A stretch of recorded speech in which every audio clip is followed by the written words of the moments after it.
A new Occupy Wall Street has landed in Washington, D.C. today. This time, though, it's called Democracy Spring, but don't worry, it's the same thing. Hundreds of people marched from Philadelphia to D.C. this weekend to make a statement. Their statement isn't 100% clear across the board, but it seems to be the highly original message that government is corrupt and money runs the world.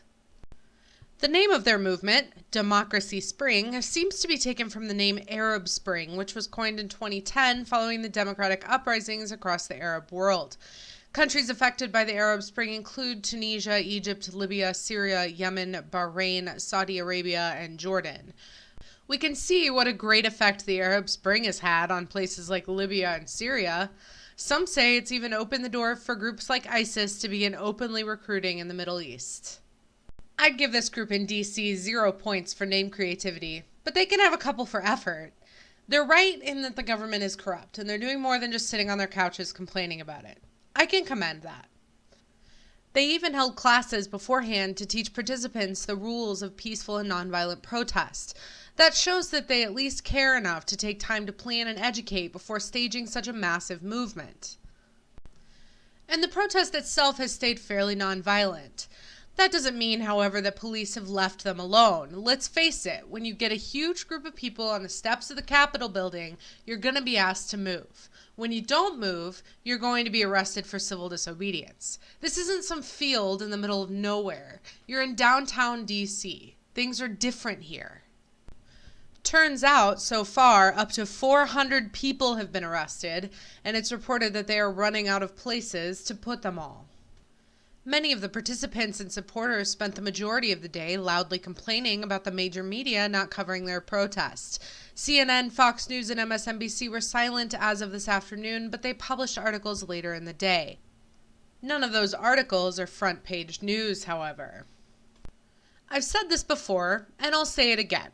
The media doesn't care what you're doing if you're being peaceful. Until some police get assaulted or windows get broken, they're going to be slow to respond. And you don't need them anyway. With Twitter, Facebook, and the plethora of other social media sites, CNN is fairly useless. You're not going to get the older crowd who only gets their news from television behind you anyway. Now, before you start thinking, hey, Miss Skeptical sounds like she's on the Democracy Spring bandwagon, hold on. I'm definitely not.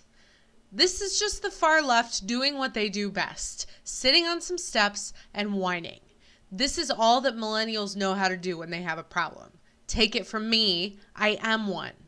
They cry about it, and that's fine. Sometimes it works, but it's not going to work this time.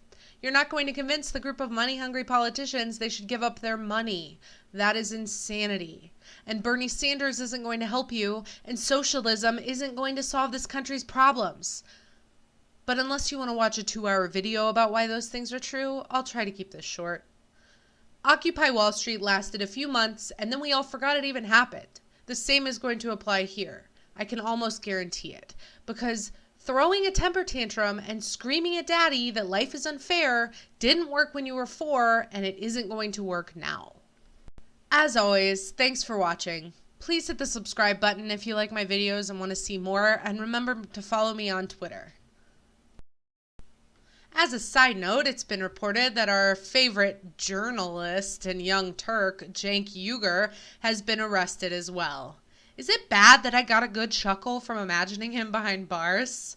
I'm just sorry there weren't any pictures.